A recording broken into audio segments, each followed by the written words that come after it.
Hello good afternoon friends, welcome back to our channel Softline institute. मैं चाहत रहा आज की इस वीडियो में आप सभी से शेयर करने वाली हूँ इन डिज़ाइन के टूल्स। इन डिज़ाइन की हेल्प से हम मैगजीन्स के पेपर्स बना सकते हैं। जैसे आप देखते हो मैगजीन्स में जितने पेजेस होते हैं उसको हम इजीली इन डिज़ाइन सॉफ्टवेयर की हेल्प से क्रिएट कर सकते हैं। जैसे बुक्स के पेजेस होते हैं या और भी कई सारी चीज़ें हैं जो हम इन डिज़ाइन की हेल्प से क्रिएट कर सकते हैं। मतलब कोई भी डिज़ाइनिंग कर सकते हो आप इन डिज़ाइन की हेल्प से। जैसे इसके नाम से ही पता लग रहा है सॉफ्टवेयर का नाम ही इन डिज़ाइन है, तो ये सिर्फ डिज़ाइनिंग के लिए ही यूज़ होता है। तो चलिए बिना देर करे वीडियो को स्टार्ट करते हैं और इसके एक एक टूल्स को हम एक एक करके समझते हैं। Mastering the Essential, your guide to graphic design tools. Welcome to this essential guide on fundamentals graphic design tools. This presentation will cover key tools and techniques for creating complete visuals.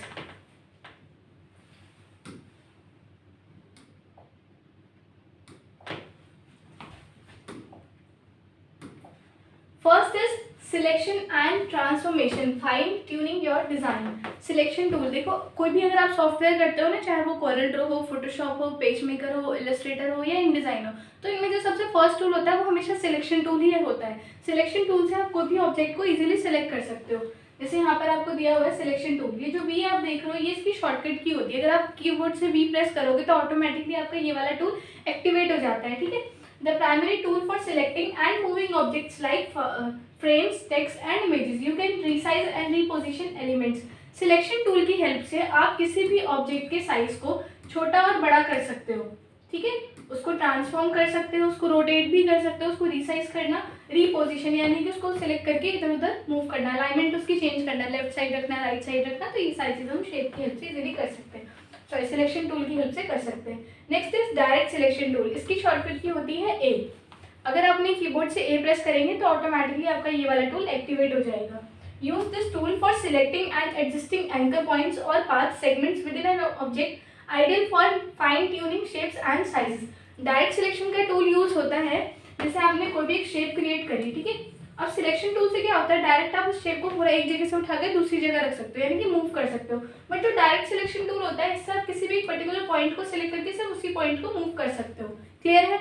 मतलब अगर आप path भी कोई बना रहे हो उस तरीके से, आपने पेन टूल से कोई पाथ क्रिएट कर लिया, अब आपको सिलेक्शन टूल से अगर यूज करोगे तो पूरा का पूरा पाथ यहाँ से मूव होकर यहाँ आ जाएगा। लेकिन जो ये वाला पॉइंट है, जो ये वाला ऑप्शन हमारे वाला टूल जो है direct selection tool, direct selection की टूल की हेल्प से आप सिर्फ एक स्पेसिफिक पॉइंट को ही सिलेक्ट करके उसको मूव कर सकते हो।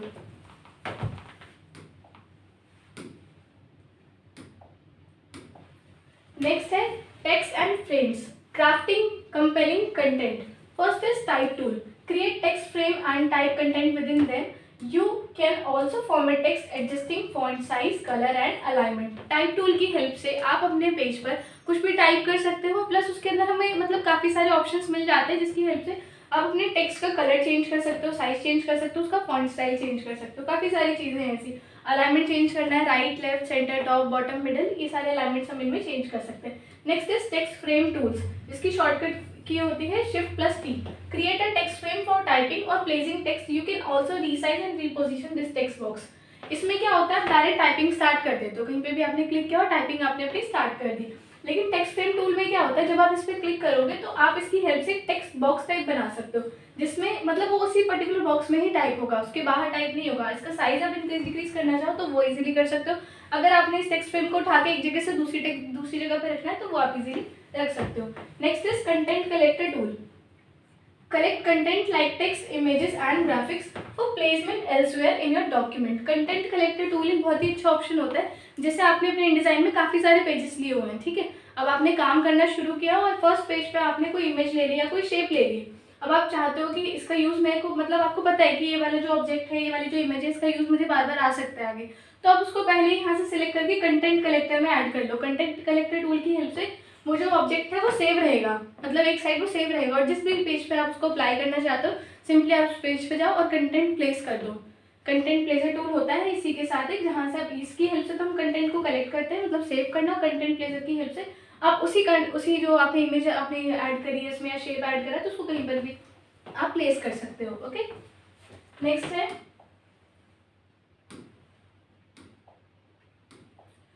Drawing and shaping, unleashing your creativity.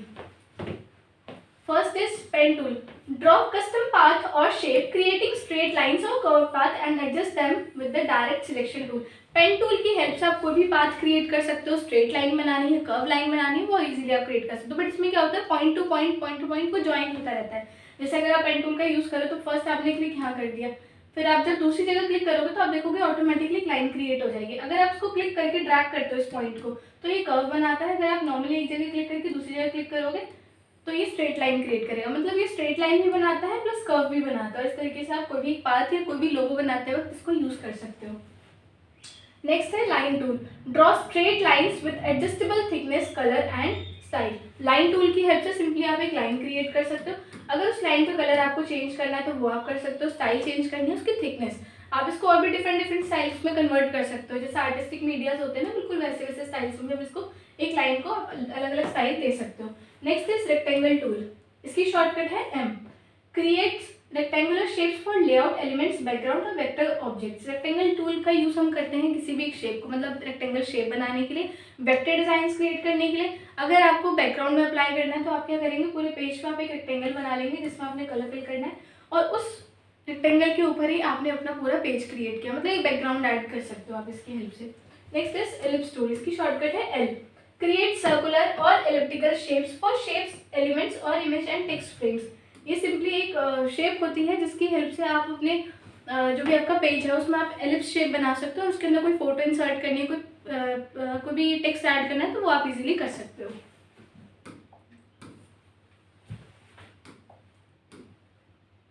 अभी हमने पीछे बात करी थी कंटेंट कलेक्टर टूल की, जिसकी हेल्प से हम अपना कोई भी ऑब्जेक्ट या कोई भी शेप है, कोई भी टेक्स्ट है, उसको आप उठा के रख सकते हो, सेव कर सकते हो, फिर उसको बाद में कहीं पर भी हम उसको प्लेस कर सकते हैं। Content placement and manipulation, bringing your vision to life. क्या है कंटेंट प्लेसर टूल? वहाँ से तो हमने कंटेंट कलेक्ट कर लिया, फॉर एग्जांपल उस पेज पे अभी हम काम कर रहे थे, वहाँ से हमने कोई भी एक इमेज ले ली, उसको सेव कर लिया और कंटेंट प्लेसर की हेल्प से आप उसको कहीं पर भी प्लेस कर सकते हैं। यहाँ पे लिखा है after using the content collector tool, वही है कि कंटेंट कलेक्टर को यूज करने के बाद प्लेस और पेस्ट कंटेंट, आप कहीं पर भी इसको प्लेस कर सकते हो। या फिर जैसे हम कॉपी करके किसी चीज़ को पेस्ट करते हैं या कट करके कहीं पर भी, कट और पेस्ट का भी ये यूज होता है कि एक जगह से टेक्स्ट को उठाया दूसरी जगह पे रखा, एक जगह से इमेज को उठाया दूसरी जगह रखा, तो वही चीज़ है इसके साथ भी कि कंटेंट कलेक्टर से आपने किसी भी कंटेंट को कलेक्ट किया फिर दूसरी जगह पर आप उसको प्लेस कर सकते हैं, चाहे वो इमेज हो, टेक्स्ट हो, ऑब्जेक्ट हो। ठीक है, क्लियर है इतना? इसके बाद नेक्स्ट है सिजर टूल। कट्स पाथ और objects at specific point, splitting them into separate segments, useful for editing vector path and shape. Scissor tool की हेल्प से कोई भी शेप है, अगर आपका रेक्टेंगल है, सर्कल है, पॉलीगन है, तो उसको वो पॉइंट टू पॉइंट में कट कर देगा। जैसे यहाँ पर एक पॉइंट है, यहाँ पर एक पॉइंट है, सिजर टूल की हेल्प से बस आपने एक क्लिक यहाँ करना होता है, एक क्लिक यहाँ करना होता है, तो ये इसको बीच से कट कर देगा और अलग अलग पार्ट्स में उसको डिवाइड कर देगा। Next is eye dropper tool. Pick up formatting colours and styles from one object and apply them to another. Eye dropper tool की हेल्प से आप कोई भी एग्जैक्ट कलर ले सकते हो अपने शेप में इंसर्ट करने के लिए। फॉर एग्जाम्पल मान लीजिए जैसे यहाँ पर आपको एक इमेज शो कर दी है, अब मैंने साइड में यहाँ पर एक शेप क्रिएट कर ली और उसी पेज पे एक शेप है और एक इमेज है, और मैं चाहती हूँ कि उस इमेज का, जैसे इसके हैंड का जो कलर है वो मुझे इस शेप पे फिल करना है, तो वो मेरे को ढूंढने में बहुत टाइम लग जाएगा कलर ऑप्शन से, क्योंकि मुझे वो एग्जैक्ट कलर ढूंढने में काफ़ी टाइम लगेगा, मिलेगा ही नहीं। ऐसा हो सकता है कि मिले ही ना, और मिले तो सेम ना मिले। तो आई ड्रॉपर टूल की हेल्प से बस आपको वो शेप सिलेक्ट करना होता है, जिस कलर को आप चाहते हो उस कलर पे आप क्लिक कर दोगे, वो क्लिक करते ही वो जो कलर है वो आपका इस ऑब्जेक्ट में फिल हो जाएगा। Okay, next is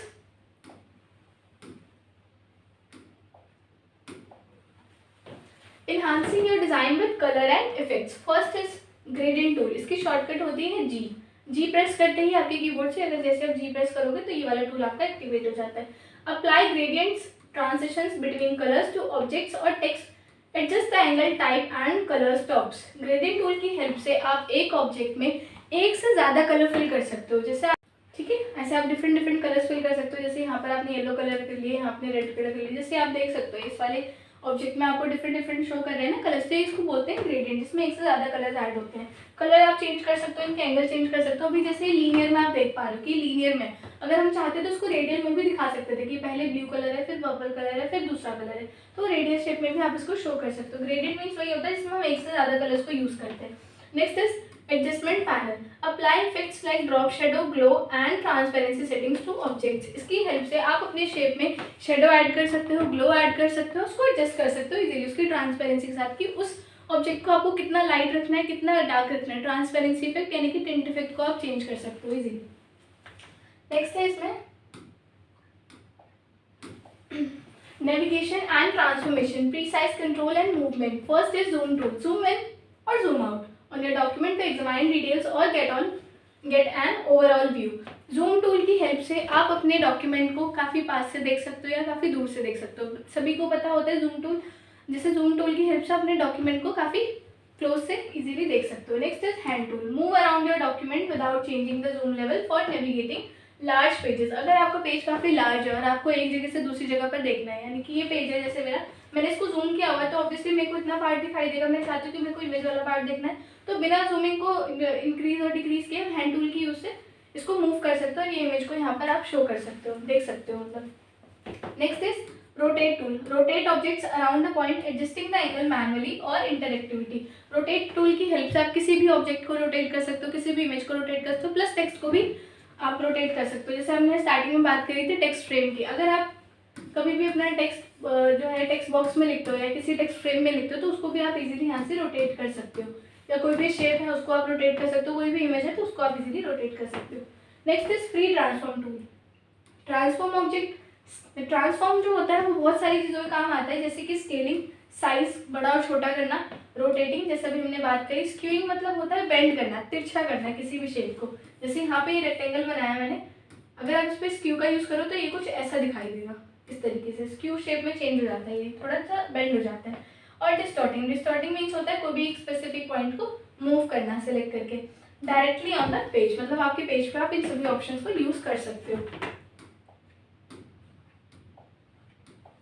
next we have closer look, essential tools a closer look. Measure tool क्या होता है, measure distance between points of precise alignment and placement. अगर आपने अपने पेज पे कोई इमेज ले रखी है, अगर आपको उसका साइज मेजर करना है तो सिंपली आपको क्या करना है, मेजर टूल लेके एक पॉइंट से दूसरे पॉइंट तक उसको ऐसे माउस से मेजर करना है तो आपको उसकी विड्थ और हाइट शो हो जाएगी। ठीक है, कोई भी शेप है, कोई भी टेक्स्ट है तो उसको आप मेजर कर सकते हो easily. Gap tool, adjust the space between objects और consistent spacing in column, text और इमेजेस। कॉलम में भी यूज हो सकता है, टेक्स्ट में भी यूज हो सकता है और इमेजेस में भी इसका यूज हो सकता है। जैसे आपने एक तरफ एक टेक्स्ट बॉक्स ले रखा है, दूसरी तरफ आपने दूसरा टेक्स्ट बॉक्स ले रखा है, दोनों में आपने टाइप किया हुआ है और इनके बीच का गैप आपको कवर करना है। अगर आप इस गैप को थोड़ा सा इधर मूव करेंगे तो ये वाला जो हमारा फ्रेम है ये थोड़ा छोटा हो जाएगा और ये वाला फ्रेम जो है वो बड़ा हो जाएगा। तो इस तरीके से गैप टूल काम करता है। अगर इधर करेंगे तो ये छोटे में कवर हो जाएगा और ये बड़ा हो जाएगा, अगर इधर मूव करेंगे तो यही सेम चीज अपोजिट हो जाएगी। Next is stroke panel, adjust the width, type and colour of strokes around shapes and path. Stroke panel की हेल्प से, स्ट्रोक मीन्स होता क्या है, आउटलाइन, कोई भी शेप है, कोई भी इमेज है, आप उसमें आउटलाइन ऐड कर सकते हो, उसकी विड्थ चेंज करना, उस पर टाइपिंग करना, मीन्स अगर आप कोई आउटलाइन बनाते हो तो उस पर टाइप कर सकते हो, उसका कलर चेंज कर सकते हो और भी कई सारी चीज़ें। Next is align panel, align objects relative to the page selection और other objects for balanced layout. Align objects का यूज होता है, जैसे अभी आप देख रहे हो आपके सामने ट्रायंगल शेप एक क्रिएटेड है, अब इस शेप को अगर मेरे को यहाँ पर करना है तो हम इसके लिए यूज करते हैं अलाइनमेंट का, कि एक किसी भी ऑब्जेक्ट को उठाकर एक जगह से दूसरी जगह पर मूव करना, यानी कि उसको लेफ्ट करना, सेंटर करना, राइट करना, टॉप करना, मिडिल करना, तो ये सारी चीज़ें हमारी आती है अलाइन पैनल में। या कोई भी दो ऑब्जेक्ट्स अगर आपने ले रखे हैं अपने पेज पे, फॉर एग्जांपल आपने एक ले रखा है रेक्टेंगल शेप और एक तरफ हमने ले रखा है स्टार शेप। अब आप चाहते हो जो स्टार शेप है ये इस रेक्टेंगल के बिल्कुल सेंटर में आ जाए, तो आप यहाँ से उठा के यहाँ लेके आओगे तो भी आपको प्रॉपर नहीं पता चलेगा कि ये चीज़ बिल्कुल अलाइन में है या नहीं है, बिल्कुल सेंटर अलाइनमेंट है या नहीं। तो उसके लिए आपको दोनों को सिलेक्ट करना है और अलाइन पैनल पे आके सेंटर को सिलेक्ट कर लेना, तो ये बिल्कुल इसके सेंटर में आ जाएगा, आपको कुछ भी करने की जरूरत नहीं होती फिर। Next is organizations and efficiencies, streamlining your workflow. First is layers panel, manage stacking order, lock or hide layers and organize your design into multiple layers for control. Layer panel की हेल्प से हम एक से ज़्यादा layers में काम कर सकते हैं। लेयर पैनल को जब आप ऑन करते हो तो आपकी साइड में आप देखोगे कि राइट साइड में आपके सामने पैनल ओपन हो जाता है लेयर्स में, कि अगर आपने पेज पे सबसे पहले आपने बैकग्राउंड ले रखा तो फर्स्ट लेयर आपकी बैकग्राउंड की शो करेगी, उसके बाद अगर आपने उस पर इमेज लिया है तो लेयर 2 पे इमेज शो करेगी, उसके बाद अगर आपने टेक्स्ट लिया है तो वो इमेज 3 पे शो करेगी। इस तरीके से आप लेयर्स को ऐड कर सकते हो। प्लस अगर आप चाहते हो कि इमेज मेरी बाद में आए, टेक्स्ट पहले आ जाए, तो आप यहाँ से इनको मूव कर सकते हो अप एंड डाउन, कि ये वाली लेयर मेरी यहाँ चाहिए, ये वाली लेयर यहाँ चाहिए, तो आप डायरेक्ट क्लिक करके उसको मूव कर सकते हो। इसको कहते हैं लेयर्स पे काम करना। Next is swatches panel, manage and apply colors, gradient and tints to objects, create custom swatches or use predefined sets. Swatches जो पैनल होता है ये बेसिकली यूज होता है कलर के लिए। स्वैचेस पे जब हम क्लिक करते हैं तो आपको कई तरह के कलर्स मिल जाते हैं जिसमें आप कलर फिल कर सकते हो अपने ऑब्जेक्ट्स में। ग्रेडियंट जैसे भी हमने बात करी जिसमें हम एक शेप में दो या दो से ज़्यादा कलर्स को फिल करते हैं, this is called gradients. Next tints means होता है ट्रांसपेरेंसी, कि जो भी आप शेप बना रहे हो उसके अंदर जो भी आप कलर फिल कर रहे हो उसकी क्या ट्रांसपेरेंसी हो, 50%, 100%, या अपने अकॉर्डिंग आप उसको सेट कर सकते हो, ठीक है। या फिर अगर आपको खुद से कोई कलर बनाना है तो वो भी आप इजीली वहाँ पे क्रिएट कर सकते हो। Next is paragraph style panel. ये सारे पैनल्स हैं जो हमारी राइट साइड में ओपन होते हैं यहाँ पर, तो उनके बारे में अब हम बात कर रहे हैं। तो वही paragraph style panel, define and apply paragraph formatting like font size, alignment and spacing. अब जैसे आपने अपने पेज पे टाइप कर लिया बहुत सारा, लेकिन टाइप तो कर सकते हो, लेकिन उसका जो स्टाइल्स वगैरह चेंज करना है तो वो आप इजीली पैराग्राफ पैनल की हेल्प से कर सकते हो। अगर आप उसका फॉन्ट चेंज करना चाहते हो, साइज चेंज करना चाहते हो, उसको अलाइनमेंट देना चाहते हो राइट, लेफ्ट एंड सेंटर, और स्पेसिंग की लाइन्स के बिटवीन आपको कितना स्पेस रखना है। Next is character style panel. ये तो थे पैराग्राफ की फॉर्मेटिंग, और ये होती है कैरेक्टर की। Apply formatting to individual character और वर्ड्स फॉर कंसिस्टेंट टेक्स्ट। जैसे आपने ये टेक्स्ट टाइप किया हुआ है जिसके अंदर सिर्फ एक पर्टिकुलर टेक्स्ट के अंदर अगर आपको चेंजेस करने हैं या एक लाइन के अंदर चेंजेस करना है तो वो आप इजीली कैरेक्टर स्टाइल पैनल की हेल्प से कर सकते हैं।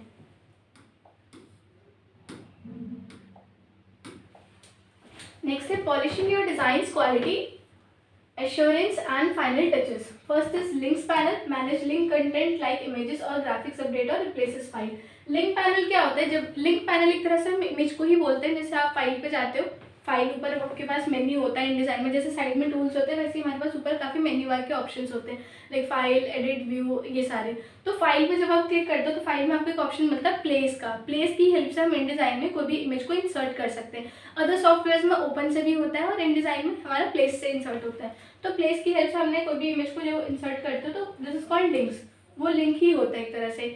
लिंक्स पैनल में हमारे इमेजेस को काउंट किया जाता है। Next is pages panel, manage pages, create new page, delete, rearrange and master pages for consistent layout. Pages panel से क्या होता है, आपने अपने डॉक्यूमेंट में जितने भी पेजेस ले रखे होंगे, अगर आप एक मैगजीन बनाने जा रहे हो तो ऑब्वियसली उसके अंदर एक तो पेज होगा नहीं, उसके अंदर काफ़ी सारे पेजेस होंगे, 20 और 25, तो वो सारे पेजेस आपको एक साइड पैनल में शो करते हैं। राइट साइड पैनल में जितने पेजेस ले रखे होंगे उनको रीअरेंज करना है। एक पेज को उठाया डायरेक्ट वहाँ से यहाँ से उठा के ऊपर रख दिया, जो सेकंड पेज पे है उसको अगर आपने 10th पेज पे लेके आना है तो डायरेक्ट क्लिक करके उसको ड्रैग करके 10th की जगह आप लेके आ सकते हो, और 10th वाले को 15 की जगह, जहाँ पर भी आप उसको रीअरेंज करना चाहते हो तो इसको आप यूज़ कर सकते हो पेजेस पैनल को। Next is preflight panel, check your document for potential issues before exporting और प्रिंटिंग। इसकी हेल्प से हम अपने डॉक्यूमेंट को चेक कर सकते हैं प्रिंटिंग से पहले। Next is spell check tool, इसकी कमांड होती है Ctrl+I, scan for spelling errors to ensure error free content. कि जो भी आपने अपने मैगजीन्स अगर आप बना रहे हो तो उसमें टेक्स्ट टाइप हो रहा है, उसमें कोई भी स्पेलिंग और ग्रामर मिस्टेक्स है तो वो आप इजीली इस वाले ऑप्शन की हेल्प से ठीक कर सकते हो। नेक्स्ट, इसी के साथ आज की वीडियो में बस इतना ही। अगर आपको कोई भी डाउट है तो आप कमेंट सेक्शन में मेरे से पूछिए। आई होप कि आपको ये वीडियो पसंद आई हो। Thank you so much.